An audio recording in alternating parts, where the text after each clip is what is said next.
বাংলাদেশের দক্ষিণে অবস্থিত বালিয়াড়ির সৈকতে ঘেরা ঝাউবনে সমৃদ্ধ অসম্ভব সুন্দর একটা ডেস্টিনেশন হচ্ছে কক্সবাজার। সেই কক্সবাজারে কাটানো কিছু বিশেষ দিনের গল্প তোমাদের সাথে শেয়ার করব এই ভিডিওতে। তো ভিডিওটা অবশ্যই এন্ড অবধি দেখো, আশা করি তোমাদের ভালো লাগবে। তো চলো বন্ধুরা, এবার জেনে নেওয়া যাক কক্সবাজার তোমরা কিভাবে পৌঁছতে পারবে। আমি যেহেতু ঢাকা থেকে গেছিলাম, তো ঢাকা থেকে বাস সার্ভিস অ্যাভেলেবল আছে, ফ্লাইট সার্ভিস অ্যাভেলেবল আছে এবং ট্রেন সার্ভিসও অ্যাভেলেবল আছে। তবে তোমরা যদি ট্রেনে করে যেতে চাও সেক্ষেত্রে তোমাদের ডিরেক্টলি কক্সবাজার অবধি কোনো ট্রেন নেই, সেক্ষেত্রে তোমাদেরকে চট্টগ্রাম অবধি ট্রেন নিতে হবে। দেন চট্টগ্রাম থেকে 300 টাকার বিনিময়ে তোমরা পৌঁছে যেতে পারো কক্সবাজার। আর তোমরা যদি বাসে করে যেতে চাও, যেটা আমি গেছিলাম, সেই রকমভাবেও তোমরা যেতে পারো। আমি কিছু পরিবহন সংস্থার বাসের ছবি তোমাদের দিয়ে দিলাম, যেহেতু আমার শরীরটা সেদিন ভালো ছিল না, তার জন্য আমি শ্যুট করতে পারিনি। তবে আমি তোমাদের সাহায্যের জন্য এসি বাস ভাড়া কত, নন এসি বাসের ভাড়া কত, সেই সম্পূর্ণ ডিটেলস এই ভিডিওতে দিয়ে দিলাম। আশা করি এটা দেখলে তোমাদের কিছুটা হলেও আইডিয়া হয়ে যাবে। কক্সবাজারে যেমন সুন্দর বিচ আছে, তার সঙ্গে সঙ্গে আছে বিলাসবহুল এক একটা রিসর্ট এবং হোটেল। তোমরা তোমাদের বাজেট অনুযায়ী যে কোনো হোটেল বা রিসর্টে গিয়ে উঠতে পারো। তবে মধ্যবিত্তদের জন্য ওখানে বিভিন্ন ধরনের বাজেট হোটেল সার্ভিসও অ্যাভেলেবেল আছে। Hello everyone, good morning from Cox's Bazar. আমি এখন আছি কক্সবাজারে। আমি কালকে রাত্রে এসেছি, গলার অবস্থা খুব খারাপ, ভীষণ ঠান্ডা লেগেছে, গলা ব্যথা, তার জন্য আমি ব্লগিং করতে পারিনি আর তোমাদের সাথেও সেটা শেয়ার করতে পারিনি। বাট আজকে সারাদিনের কী কী অ্যাক্টিভিটিস আমরা করছি সেই সম্পূর্ণ ইনফরমেশনটা তোমাদের সাথে শেয়ার করব। আজকে আসার পরে আমরা এখন যাচ্ছি ব্রেকফাস্ট করে ওখান থেকে ডিরেক্টলি আমরা চলে যাব ওয়াটার পার্কে। ওয়াটার পার্ক হচ্ছে এটা সি পার্ল ওয়াটার পার্ক। আর এটার কত কস্টিং সম্পূর্ণ ডিটেলসটা আমি এই ভিডিওতে দিয়ে দেবো। তো তোমরা যারাই আসছো তারা এখান দিয়ে এসে ওয়াটার পার্কও একবার ভিজিট করতে পারো। কীরকম দেখতে, কী কী অ্যাক্টিভিটিস হয়, সম্পূর্ণ ডিটেলস শেয়ার করবো। তো স্টে টিউন। সকালের ব্রেকফাস্ট সেরে আমরা বেরিয়ে পড়লাম ইনানি বিচের উদ্দেশ্যে। বিশ্বের সর্ববৃহৎ সমুদ্র সৈকত কক্সবাজারের ইনানি বিচে তৈরি করা হয়েছে সি পার্ল, একটা আন্তর্জাতিক মানের ওয়াটার পার্ক। এই ওয়াটার পার্কে পৌঁছানো খুবই সোজা। কক্সবাজার থেকে তোমরা চাইলে বাস সার্ভিস অ্যাভেল করতে পারো। বাস সার্ভিসের ভাড়া হচ্ছে 30 টাকা। আর চাইলে কেউ প্রাইভেট ট্যাক্সি করেও যেতে পারো, বা প্রাইভেট কার নিয়ে যেতে পারো, বা কেউ চাইলে সিএনজিও অ্যাভেল করতে পারো। আমরা যেমন সিএনজি নিয়েছিলাম, একটা পুরো রিজার্ভ করে নিয়েছিলাম আমরা সিএনজি। তো এটা ডিপেন্ড করছে সিএনজির ভাড়া যে সিজন অনুযায়ী, মানে এক একটা সিজনে এক এক রকম ওরা ভাড়া নেয়।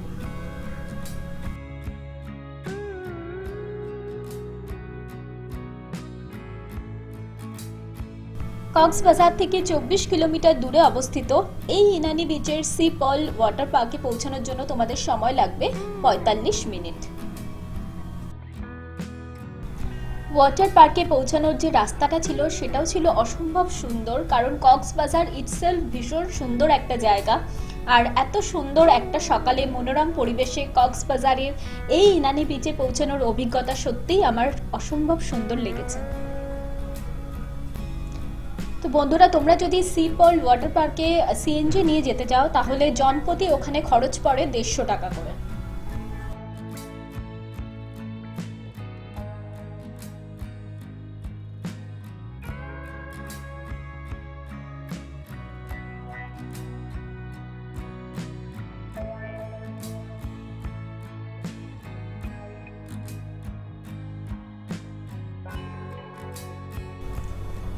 সি পার্ল ওয়াটার পার্কে আমরা পৌঁছে গেছি, এবার আমাদের টিকিট কাটার পালা। তো বন্ধুরা, এই পার্কের entry fee plus all rides এই একটা প্যাকেজ হয়। সেই প্যাকেজের ভাড়া হচ্ছে 600 টাকা পার পারসন, যেখানে তোমরা সম্পূর্ণ সমস্ত রাইড পেয়ে যাবে, তার সঙ্গে এন্ট্রি ফিটাও ইনক্লুডেড থাকে। তোমরা যখন কোনো ওয়াটার পার্কে যাবে অবশ্যই কিছু জিনিস মাথায় রাখবে। সবার আগে তো কোনো সুতির জামা কাপড় পরে ওখানে যাবে না, বা যদিও যাও তাহলে তোমরা ব্যাগে এক্সট্রা একটা জামা ক্যারি করো, মানে সুইমিং কস্টিউম বা কোনো মানে স্লিপারি জাতীয় কোনো জামা, যাতে তোমাদের ওয়াটার পার্কের অ্যাক্টিভিটিস করতে কোনো প্রবলেম না হয়। আর তার সঙ্গে সঙ্গে ওয়াটার পার্কে ঢোকার সাথে সাথে তোমরা নিয়ে নিতে পারো ওখানের লকার সিস্টেম নিয়ে নিলে তোমরা তোমাদের জামা কাপড়গুলো ওখানে স্টোর করে রাখতে পারবে খুবই ইজিলি। এই ওয়াটার পার্কের লকারের ভাড়া ছিল 100 টাকা করে, আর এন্ট্রি ফি ছাড়া এইটা কিন্তু একটা আলাদা কস্ট, তো এটা তোমরা মাথায় রেখে অবশ্যই যেও। পার্কে প্রবেশের পরই ডান দিকে তোমাদের চোখ অবশ্যই যাবে, কারণ ডান দিকে রয়েছে একটা রেস্তোরাঁ। সেই রেস্তোরাঁতে বসে তোমরা ওখানে সন্ধ্যেবেলা স্ন্যাক্স বা সকালে পৌঁছলে সকালের ব্রেকফাস্ট বা দুপুরের লাঞ্চ সমস্ত কিছুই করে নিতে পারবে। এই পার্কটি সকাল 9টা থেকে বিকেল 5টা অবধি খোলা থাকে। আর পার্কের প্রবেশের সময় আমরা যে টিকিটটা কালেক্ট করেছিলাম, যার মধ্যে অল রাইডস ইনক্লুড আছে, সেই অল রাইডসের মধ্যে 8টা রাইডের মধ্যে 6টা রাইডই এখানে।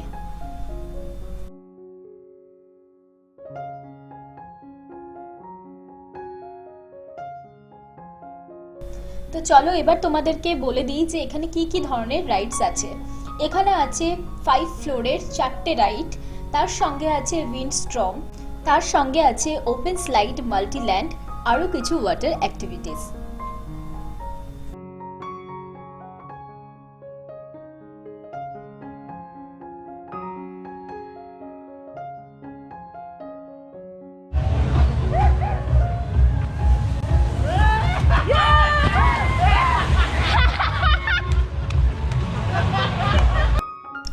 রাইডস তো প্রচুর ছিল, কিন্তু একটা পার্টিকুলার রাইড আমাদের সকলের ভীষণ পছন্দ হয়েছিল, সেটা হচ্ছে 5 ফ্লোরের রাইডটা। 5 ফ্লোরের রাইডের টিউবটা ক্যারি করে নিয়ে যেতে হবে তোমাদেরকে নিজেদের সাথে। কোনো লিফট পরিষেবা না থাকায় সিঁড়ি দিয়েই উঠতে হবে 5 তলা অবধি। এই ওঠাটা একটু ডিফিকাল্ট,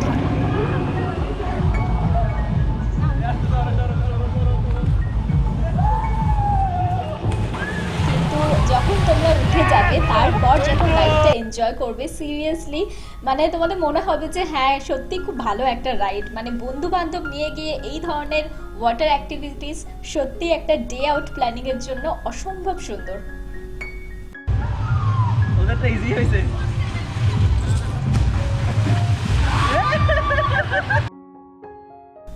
তো চলো বন্ধুরা, এবার দেখে নেওয়া যাক এই ওয়াটার পার্কে আমাদের কাটানো কিছু ভালো মুহূর্তের দৃশ্য।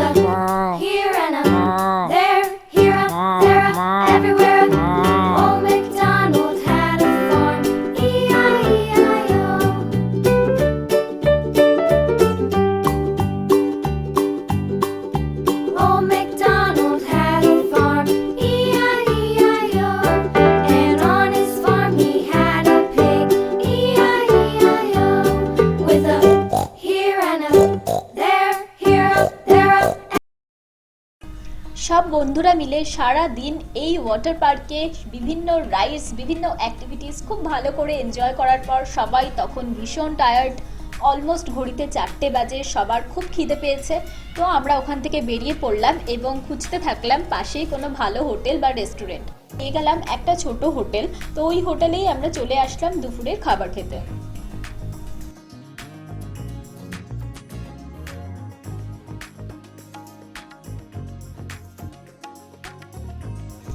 এত টায়ার্ডনেসের মধ্যেও দুপুরের খাবার খেতে খেতে সবার মাথায় তখন একটা জিনিসই ঘুরছে যে রাত্রের কি প্ল্যান হবে এবং নেক্সট ডের কি প্ল্যান আছে।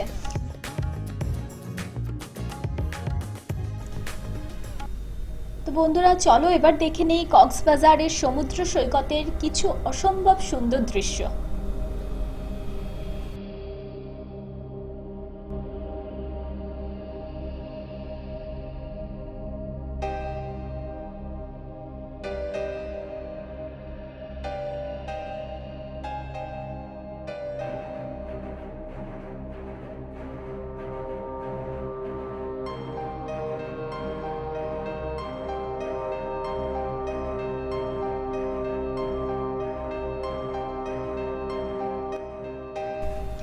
সি পল ওয়াটার পার্কে এনজয় করার পর যখন আমরা সন্ধেবেলায় জাস্ট সি বিচে আসলাম কক্সবাজারে ফিরে, সারা দিনের ক্লান্তি যেন কোথায় উধাও হয়ে গেল।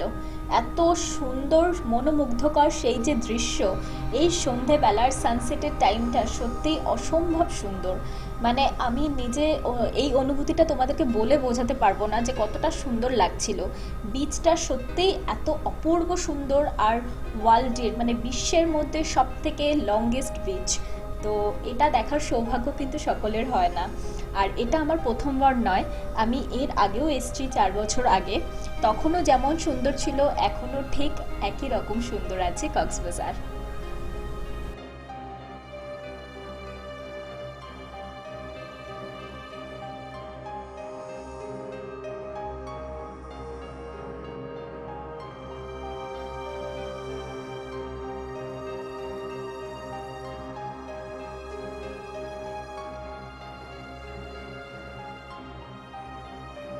দিনের আলো ফুরিয়ে আসলেও ফোরায় না সমুদ্রের পাড়ের পর্যটকদের সংখ্যা।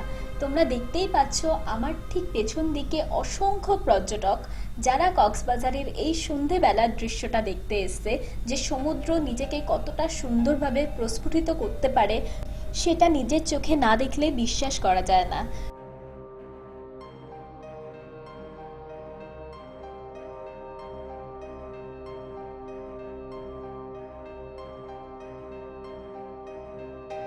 তো সন্ধ্যের কক্সবাজারের এই অসম্ভব সুন্দর দৃশ্য শুধু আমি একা উপভোগ করিনি বন্ধুরা, ওখানে আরও প্রচুর ভ্রমণ পিপাসু মানুষ ছিল, অনেক সুন্দর আমার মতন পাগল মানুষরা ছিল যারা এই সৌন্দর্য উপভোগ করতে এসেছিল।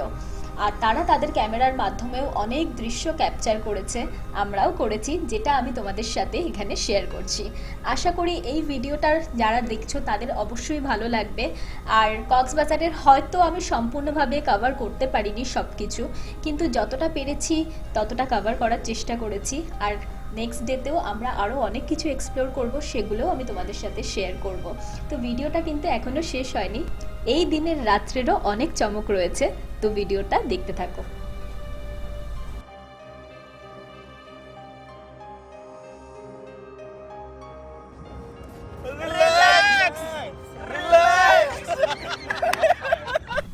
সন্ধেবেলা সানসেটের মজা নিতে নিতেই সবাই মিলে পৌঁছে গেলাম পিঠে খেতে।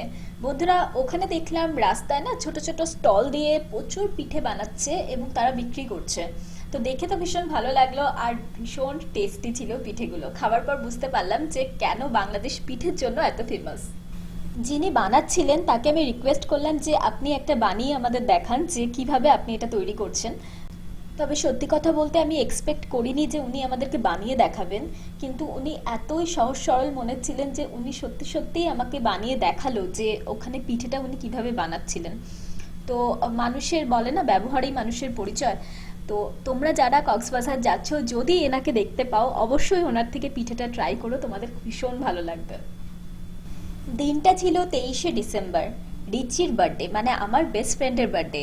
যেখানে কক্সবাজারের মতো বিস্তীর্ণ সমুদ্র সৈকত আছে, সেখানে হোটেল রুমে বসে কেক কাটাটা নিশ্চয়ই ভালো দেখায় না। তার জন্য আমরা সকলে মিলে ডিসাইড করলাম যে রিচির বার্থডে কেকটা আমরা সমুদ্র সৈকতেই কাটবো। তার জন্য সবাই মিলে পৌঁছে গেলাম সমুদ্র সৈকতে, আর সেখানেই বার্থডে সেলিব্রেশনের কিছু সুন্দর মুহূর্ত তোমাদের সাথে শেয়ার করছি।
বছর 4 আগে আমি যখন কক্সবাজার এসেছিলাম অনেক সুন্দর মেমোরিজ নিয়ে ফিরেছিলাম, তবে এইবারও তার কোনো ব্যতিক্রম হলো না।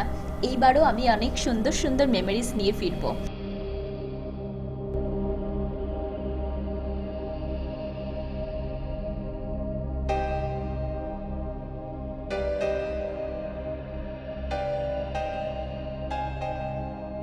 তো বন্ধুরা, কক্সবাজারের এই ব্লগটা তোমাদের কেমন লাগলো? যদি ভালো লেগে থাকে অবশ্যই আমার চ্যানেলটিকে সাবস্ক্রাইব করো, ভিডিওগুলোকে লাইক করতে একদম ভুলো না, আর ভিডিওগুলোকে অবশ্যই শেয়ার করো। আশা করছি তোমাদের জন্য ভবিষ্যতে আরও সুন্দর সুন্দর ভিডিও নিয়ে হাজির হতে পারবো। তো চলো, দেখা হচ্ছে নেক্সট একটা নতুন ডেস্টিনেশন নিয়ে নতুন ব্লগে। Till then take care and bye by.